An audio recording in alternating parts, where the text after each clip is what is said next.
आने वाले समय में हमारे क्षेत्र की सारी समस्याओं का समाधान होगा। क्योंकि हमें ध्यान होना चाहिए कि पिछली सरकार में किस तरह से युवाओं को ठगा गया। किसानों के बच्चे वहाँ पढ़ने जाते थे, परीक्षा की तैयारी करते थे, लेकिन किस तरीके से उन बच्चों के साथ छलावा होता था, किस तरह पेपर का जो है लीक हो जाता था, किस तरह परीक्षाएं कैंसिल हो जाती थी। और हमारे किसान भाई जो बड़ी मेहनत से अपने किसी तरह से गाड़ी कमाई करके बच्चों को पढ़ने भेजते थे। मैं गाँव में जाती थी तो बुजुर्ग महिलाएं मिलती थी, बहनें मिलती थी, वो कहती थी कि मेरे बच्चे ने बहुत मुश्किल से तैयारी की लेकिन परीक्षा रुकी हुई है, हमारे बच्चों लारे रहेगी। लेकिन मैं धन्यवाद देती हूँ आदरणीय मुख्यमंत्री जी को कि उन्होंने भारतीय जनता पार्टी की जैसे ही सरकार बनी सबसे पहले निर्णय लिया, एक SIT गठित की और जितने भी माफिया था, पेपर माफिया था, परीक्षा के जो पेपर लीक करते थे उन पर कार्यवाही की। मैं चाहूँगी कि आप जोरदार तालियां आदरणीय मुख्यमंत्री भजन लाल जी के लिए बजाएं, जिन्होंने इतना बड़ा फैसला युवाओं के भविष्य के लिए किया। और भी बहुत सारे फैसले हुए हैं।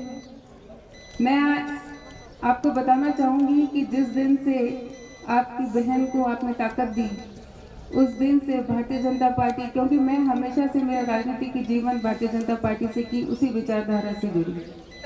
तो जब मैं जयपुर गई थी तो आदरणीय मुख्यमंत्री जी ने और प्रदेश के नेताओं ने निरंतर सम्मान दिया।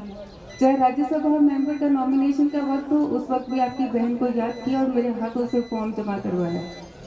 उसके बाद जब राम मंदिर जाने की बात आई तब भी मुख्यमंत्री जी ने आपकी इस बहन को याद किया और बाकी भारतीय जनता पार्टी के विधायकों के साथ मुझे वहां राम मंदिर में राम जी के दर्शन कराने ले गए। ये ताकत आप सबकी थी जो आपने इस बहन को दी। आपकी बहन का निरंतर सम्मान भारतीय जनता पार्टी के प्रदेश और केंद्रीय नेतृत्व ने किया।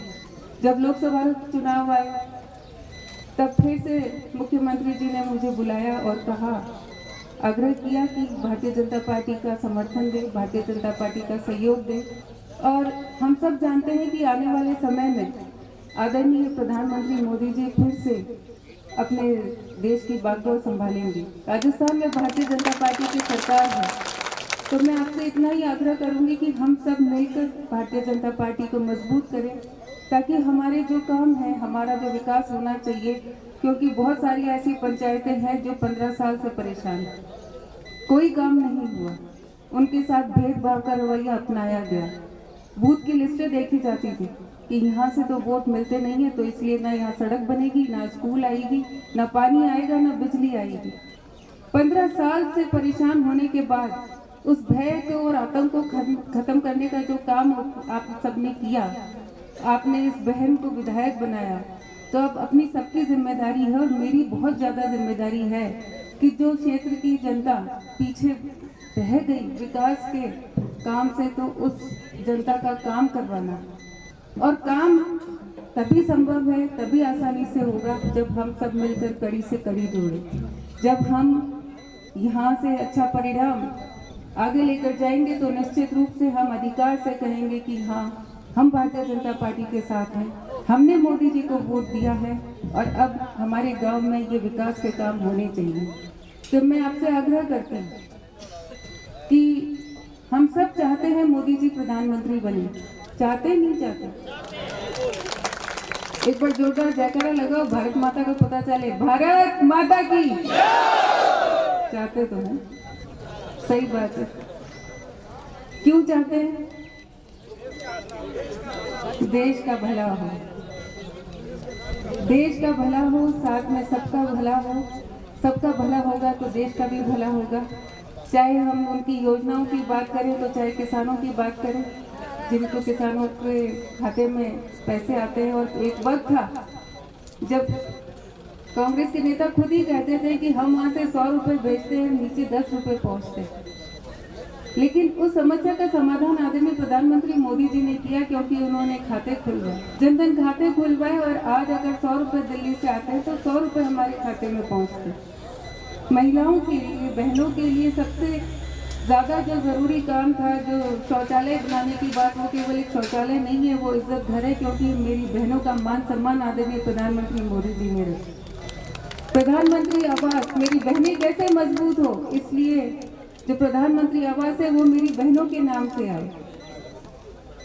मैं तो आपसे इतना ही कहूंगी कि जब राम मंदिर बनता है, जब हम पाकिस्तान के अंदर घुस के और पाकिस्तान में आतंकवादियों को मारते हैं, जब हमारी सीमाएं सुरक्षित हुई, जब हमारी सीमाएं मजबूत हुई, जब हमारे प्रधानमंत्री मोदी जी का नाम पूरे विदेश में धूम मचाई, जब हम ये मानते हैं कि विश्व के सबसे प्रसिद्ध नेता, सबसे बड़े नेता आदरणीय प्रधानमंत्री नरेंद्र मोदी जी हैं, तो निश्चित रूप से हमारा योगदान होना चाहिए। क्योंकि जब राम मंदिर की बात करते हैं तो हम सब कहते हैं कि हाँ राम मंदिर बना तो उसमें मेरे घर से भी 5 रुपए लगे हैं, मेरे घर से भी 500 रुपए लगे हैं, मैंने भी 100 रुपए दिए हैं, कहते नहीं कहते। और हम गर्व से कहते हैं कि उस राम मंदिर बनाने में मेरा भी योगदान है। तो मैं आपसे इतना ही आग्रह करूंगी कि मोदी जी प्रधानमंत्री बन रहे हैं, लेकिन हम गर्व से कहें कि मोदी जी को प्रधानमंत्री बनाने में मेरा भी योगदान है। मैंने भी वोट मोदी जी को दिया, तब आज प्रधानमंत्री मोदी जी बने। तो आपसे इतना ही आग्रह करूंगी कि 26 तारीख को समय बहुत कम है, 26 तारीख को ज़्यादा से ज़्यादा संख्या में वोट करें। दूसरे नंबर के ऊपर कमल का फूल है, उस पर वोट करें। वो वोट सीधा होगा राष्ट्र की सुरक्षा के लिए, वो वोट सीधा होगा हमारे राष्ट्र के मान सम्मान और गौरव के लिए, वो वोट सीधा होगा मेरे किसान भाइयों के लिए, मेरे युवा भाइयों के लिए और बहनों के मान सम्मान के लिए।